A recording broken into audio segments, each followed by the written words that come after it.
প্যাকেটের মশলায় তৈরি করব বিফ বিরিয়ানি। আসসালামু আলাইকুম everyone, welcome back to my channel. আজকে তৈরি করব বিফ বিরিয়ানি। আমি প্যাকেটের মশলায় কোন মশলা তৈরি করব না, যেটা বাজারে কিনতে পাওয়া যায় ওই মশলা দিয়ে। আশা করি আমার রেসিপিটি আপনাদের ভালো লাগবে। তো প্রথমে নিয়েছি আমি এখানে বিফ, এটা আমি কেটে ধুয়ে পরিষ্কার করে নিয়েছি। এখানে হাড্ডি নিয়ে আমি শুধু মাংস আর চর্বি সহ পিসগুলো করে পিস করে নিয়েছি। এখানে 1 কেজি আছে। তো এর মধ্যে দিয়ে দিচ্ছি 1 কাপ পেঁয়াজ কুচি, আর দিয়ে দিচ্ছি 1 টেবিল চামচ রসুন বাটা, আর 1 টেবিল চামচ দিয়ে দিচ্ছি আদা বাটা। তার সাথে দিয়ে দিচ্ছি স্বাদ মতো লবণ। আমি বেসিক যে মশলাগুলো ওগুলো ব্যবহার করব, যেহেতু এটা প্যাকেটের মশলাটা রেডি করাই আছে সবগুলো। তো ওইখান থেকে আমি 1 প্যাকেটের বেশ অর্ধেকটা আমি এখানে দিয়ে দিচ্ছি।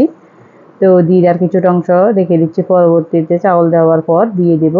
তো দিয়েছি একটু মরিচের জন্য ঝাল আমি 1 চা চামচ উঁচু করে লাল মরিচের গুঁড়া দিয়ে দিয়েছি। এটা যদি কেউ পছন্দ না করেন স্কিপ করতে পারবেন। দিয়ে দিচ্ছি সরিষার তেল। আপনারা যদি সরিষার তেল না থাকে তাহলে সয়াবিন তেলটা ব্যবহার করতে পারবেন। তো আমি কয়েকটা এলাচও দিয়ে দিয়েছি। আর টক দই পরিবর্তে আমি দিয়ে দিয়েছি 2 টেবিল চামচ গুঁড়া দুধ, আর সাথে দিয়ে দিচ্ছি 1 টেবিল চামচ লেবুর রস। এটা টক দইয়ের কাজ করবে ইনস্ট্যান্ট। তো আপনারা সামান্য 1/3 কাপ বা 1/4 কাপ পানিতে গুলিয়ে দিতে পারবেন, তাহলে হবে। তো আমি এটাকে ভালো করে মশলাগুলো মিশিয়ে নিচ্ছি, আর মিশিয়ে নিয়ে এগুলো আমি রেস্টে রেখে দেব 30 মিনিটের জন্য।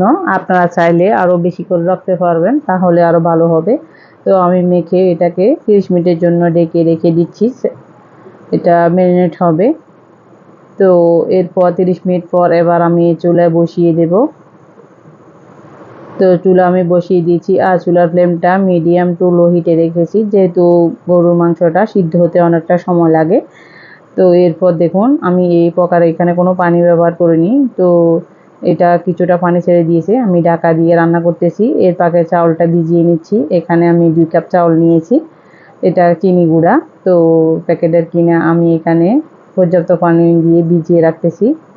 তো এটা সিদ্ধ হতে থাকবে, আর এদিক দিয়ে চাউলটা ভেজানো থাকবে। তো আমার মাংসটা কষানো হয়ে গেছে। এবার আমি গরম পানি দিয়ে এটাকে আরও সিদ্ধ করে নেব, যেহেতু আমরা চাল দেওয়ার সাথে সাথে সিদ্ধ হয়ে যাবে, তার জন্য আর সিদ্ধ হওয়ার সময় থাকবে না। তো এর ফাঁকে আমি আরেকটা ইনগ্রিডিয়েন্টস তৈরি করে নিচ্ছি। আমি এখানে 2 টেবিল চামচ গুঁড়া দুধ দিয়েছি, সাথে 1 টেবিল চামচ দিয়েছি চিনি দিয়ে 1/4 কাপ পানি দিয়ে এটাকে গুলে এক সাইডে রেখে দিচ্ছি।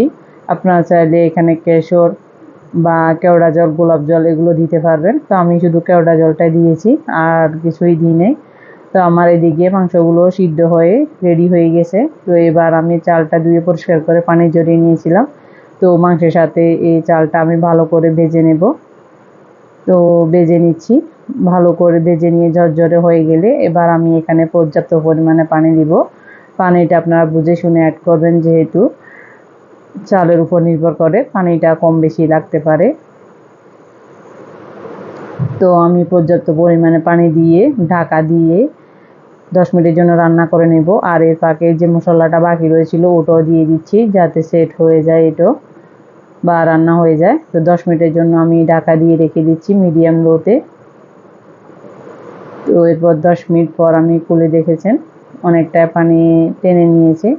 তো এবার আমি উল্টিয়ে পাল্টিয়ে ভালো করে এটাকে নেড়ে ছেড়ে আর কয়েকটা কাঁচামরিচ দিয়ে দিচ্ছি, দিয়ে আমি আরও কিছুক্ষণ ঢেকে রান্না করব, যেহেতু এটা দমে রান্না করব।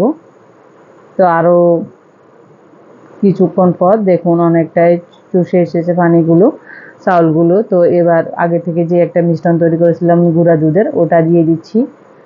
দিয়ে আর লবণটা চেক করে নেবেন এই পর্যায়ে কেমন হয়েছে।